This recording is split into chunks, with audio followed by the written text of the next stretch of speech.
दोस्तों ये बात आप लोग जानते हो कि साउथ इंडस्ट्री के रियल बाहुबली यानी कि भाई लाखों दिलों की धड़कन, करोड़ों दिलों की जान, अपने डार्लिंग प्रभास की मच अवेटेड फिल्म राजा साहब की एंट्री हो चुकी है बॉक्स ऑफिस पर। और इस फिल्म ने अपना चौथा दिन कल कंप्लीट कर लिया था। आज बॉक्स ऑफिस पर पांचवा दिन है। और भाई पांचवें दिन इस फिल्म को जिस तरह का कलेक्शन मिल रहा है, या फिर कहे इन 4 दिनों में इस फिल्म ने जो बॉक्स ऑफिस पर कलेक्शन किया है, उसको देखकर हम लोग ये बात मान ले क्या डार्लिंग प्रभास के लिए कि भाई ये तेलुगु फिल्म इंडस्ट्री के सल्लू भाई हैं, यानी कि भैया सलमान खान, जिनके पास में फैन बेस तो बहुत ही जबरदस्त है, उनकी फैन फॉलोइंग बहुत ही तगड़ी है। लेकिन ये लोग अब अपनी ही फैन वैल्यू को जो है वो घटा रहे हैं, यानी कि भी अपने ही चाहने वालों के दिलों से उतरते जा रहे हैं। उनके अंदर में एक ऐसी छवि छोड़ रहे हैं जिसको देखकर पब्लिक ये बात कहे, या फिर कहें फैंस कहें कि भैया अपना सुपरस्टार अब अपने ढलान पर आ गया है। भाई राजा साहब से जो उम्मीदें हम सभी को थी, ये फिल्म उन उम्मीदों पर पूरी तरह से खड़ी नहीं उतरी। मैंने इस फिल्म को लेकर एक बात आप लोगों से कही थी कि ये एक एवरेज दर्जे की मूवी है, जिसको आप एंटरटेनमेंट के हिसाब से सिनेमा घरों में वन टाइम वॉच कर सकते हो, यानी कि देख सकते हो। उसमें आपको कुछ अच्छी चीजें देखने को मिलेंगी, बहुत सारी बुरी चीजें देखने को मिलेंगी, और इन सभी चीजों को देखने के बाद आप यही बात कहोगे कि भाई प्रभास ने तो काम अच्छा किया था, बाकी कलाकारों ने भी काम अच्छा किया था, लेकिन इस फ़िल्म का जब राइटर डायरेक्टर ही भैया कन्फ्यूज़ है कि वो पब्लिक को क्या दिखाना चाहता है, तो इसके लिए हम दोषी किसको ठहराएँ? तो भाई इस सवाल का जवाब मैं आप लोगों के सामने इस रूप में दे सकता हूँ कि भैया डार्लिंग प्रभास भी कोई नए नवेले कलाकार तो नहीं है कि भैया उनको फ़िल्मों की बहुत ही आवश्यकता है, बहुत ही मुश्किल से उनको फ़िल्में मिल रही है, और भाई वो किसी भी फ़िल्म को बिना देखे, बिना समझे ही साइन कर ले रहे हैं एक नए नवेले कलाकार के तौर पर। यानी कि भाई सीधी बात कहें तो भैया डार्लिंग प्रभास जो हैं वो तेलुगु फ़िल्म इंडस्ट्री के एक मँझे हुए कलाकार हैं, जिन्होंने अपनी पूरी फ़िल्मी करियर में एक से बढ़कर एक ब्लॉकबस्टर फ़िल्में बॉक्स ऑफिस पर दी हैं। लेकिन भाई बाहुबली के बाद से वो ऐसे दिग्भ्रमित हुए हैं अपनी फ़िल्मों को लेकर कि भैया ये बात समझ में ही नहीं आ रही है कि भैया क्या बाहुबली जैसी बेहतरीन फ़िल्म सिनेमाघरों में देने के बाद डार्लिंग प्रभास उस फ़िल्म की चमक में इतने चौंधिया गए कि उनको फ़िल्मों की समझ ही नहीं रही। तभी तो भाई उन्होंने बाहुबली के बाद साहो जैसी फ़िल्म दी थी, जो कि भैया बॉक्स ऑफिस पर फ्लॉप हो गई 300 करोड़ का बिज़नेस करके। फिर भैया उसके बाद उनकी फ़िल्म आई राधे श्याम। भैया उस फ़िल्म को देखकर तो मैं माथा पकड़ लिया था कि भाई इस बंदे ने क्या फ़िल्म बना दी यार! क्या वाहियात फ़िल्म लेकर आए थे डार्लिंग प्रभास। उसके बाद भैया रही सही कसर जो थी, वो पूरी कर दी आदि पुरुष ने, जिसको देखकर तो पूरा इंडिया शॉक्ड हो गया था कि भाई क्या डार्लिंग प्रभास ने रामायण नहीं पढ़ा है? क्या उनको ये बात समझ में नहीं आ पा रही थी कि भैया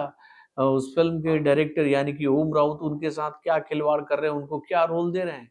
और भाई उसके बाद जब उनकी फ़िल्म आई सलार, तो भैया उस फ़िल्म को लेकर हम लोग ये बात कह सकते हैं कि भाई वो फ़िल्म प्रशांत नील की वो फ़िल्म थी जो कि भैया वो लेकर आए थे केजीएफ के चैप्टर 2 के बाद, तो भैया उसी की वज़ह से सलार ठीक-ठाक बिज़नेस कर गई, लेकिन उसको देखकर भी हम लोग ये बात नहीं कह सकते हैं कि उसमें कुछ तोप वाली कहानी हमें देखने को मिली।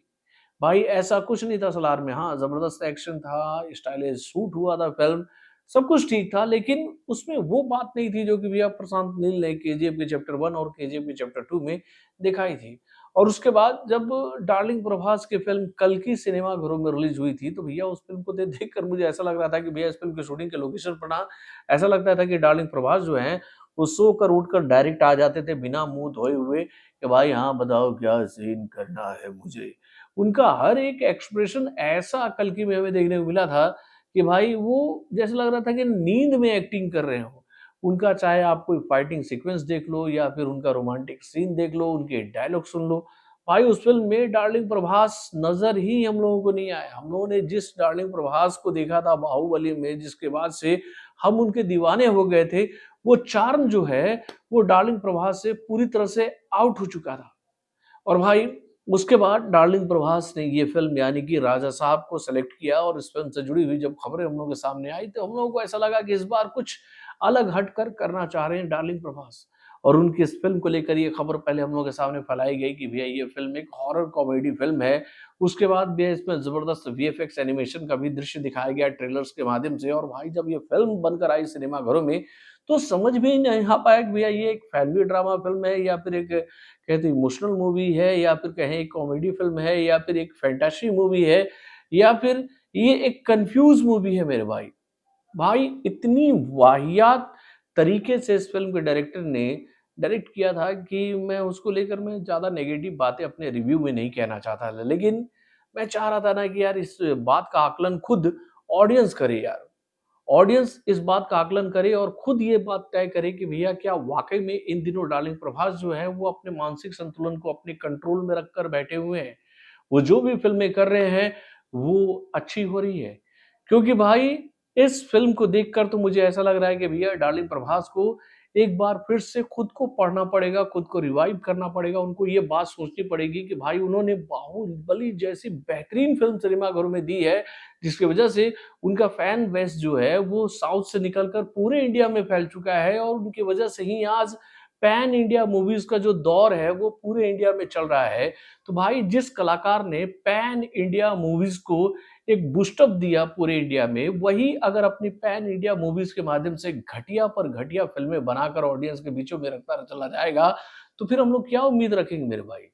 भाई जिस फ़िल्म को खुद डार्लिंग प्रभास के फैन्स ने नकार दिया है मेरे भाई, यानी कि भैया तेलुगु इंडस्ट्री में अगर ये फ़िल्म कमाल नहीं कर पा रही है, तमिल मार्केट में इस फ़िल्म को लेकर कोई चर्चा नहीं हो रही है, तो भाई हिंदी ऑडियंस जो कि भैया अपने कलाकारों को छोड़ती ही नहीं है, तो वो डार्लिंग प्रभास की फ़िल्म को क्या लेकर बैठेगी? और भैया ऐसा ही हुआ है इस फ़िल्म के साथ। इस फ़िल्म ने भाई आज जो बॉक्स ऑफिस पर कलेक्शन किया है ना, यानी कि जो इसका कलेक्शन रिपोर्ट हम लोग के सामने आ रहा है, उसको देखकर हम लोग ये बात कह सकते हैं कि भैया इससे पूरा कलेक्शन आज तक डार्लिंग प्रभास की किसी दूसरी फ़िल्म ने किया ही नहीं है। भाई मैं 4 दिन बाद इस फ़िल्म का बॉक्स ऑफिस कलेक्शन रिपोर्ट आप लोगों के सामने लेकर आ रहा हूँ क्योंकि भैया मैं पूरी तरह से शॉक्ड हो गया हूँ इस कलाकार को लेकर कि भैया ये कलाकार बैक टू बैक इतनी घटिया फ़िल्में देने की हिम्मत कैसे कर रहा है? अब देखिए, आज को लेकर जो हम लोग के सामने इस फ़िल्म का ऑक्यूपेंसी रेट आया ना, तेलुगु लैंग्वेज में आज इस फ़िल्म को 3 शो के माध्यम से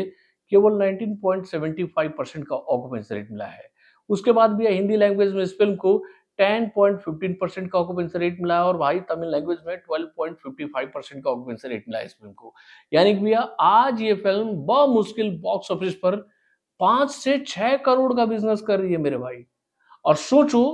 कि ये फ़िल्म पोंगल के शुभ अवसर पर सिनेमाघरों में रिलीज़ हुई है। पोंगल जो है वो आने वाला है यानी कि भैया मकर संक्रांति पोंगल के शुभ अवसर पर अगर ये फ़िल्म सिनेमाघरों में रिलीज़ हुई है और ये फ़िल्म भाई हॉलिडेज़ में अगर इतना बुरा प्रदर्शन कर रही है ना, तो इसका सीधा मतलब ये है कि भाई अब साउथ की जनता भी भैया केवल चेहरों के पीछे भागकर किसी फ़िल्म को देखने के लिए सिनेमाघरों की तरफ नहीं जा रही है। वो भी अब हिंदी ऑडियंस की ही तरह रिएक्ट करना शुरू कर चुकी है कि भाई हमारा पैसा हमारे मेहनत से कमाया हुआ पैसा है। अगर उससे हम किसी से एंटरटेनमेंट खरीदना चाहते हैं तो हम चाहेंगे कि हमें हमारे पैसे का सही कहें भैया रिटर्न मिले। और भाई अगर ऐसा करने में कोई कलाकार नाकामयाब हो रहा है तो भाई हम उसका बस फैन होने की वजह से अपनी गाढ़े मेहनत की कमाई यूं ही पानी में नहीं बहा सकते हैं। और इसी बात को ध्यान में रखते हुए भैया साउथ की जनता ने नेगलेक्ट कर दिया भाई इस फ़िल्म को, नेगलेक्ट कर दिया है और इस फ़िल्म को थोड़ी-मोड़ी जो कहे तो भैया बूस्ट अप मिल रही है ना, वो हिंदी ऑडियंस की वजह से मिल रही है कि भैया हिंदी मार्केट में ये फ़िल्म थोड़ा-सा बिज़नेस कर जा रही है, नहीं तो भाई ये फ़िल्म तो पूरी तरह से नकार दी गई है। तो भैया बहुत बड़ी डिज़ास्टर मूवी ये साबित होगी बॉक्स ऑफिस पर, हम लोगों ने ऐसा कल्पना नहीं किया था और भाई पब्लिक ने फैसला कर दिया है, तो हम लोग कौन होते हैं भाई बातें करने वाले। तो दोस्तों आप अपने कमेंट के माध्यम से हमें ज़रूर बताइएगा कि भैया आपको ऐसा नहीं लगता है कि भैया सलमान खान को, डार्लिंग प्रभास को जो कि भैया इंडियन फ़िल्म इंडस्ट्री के 2 दिग्गज कलाकार हैं जिनके पास में अच्छा खासा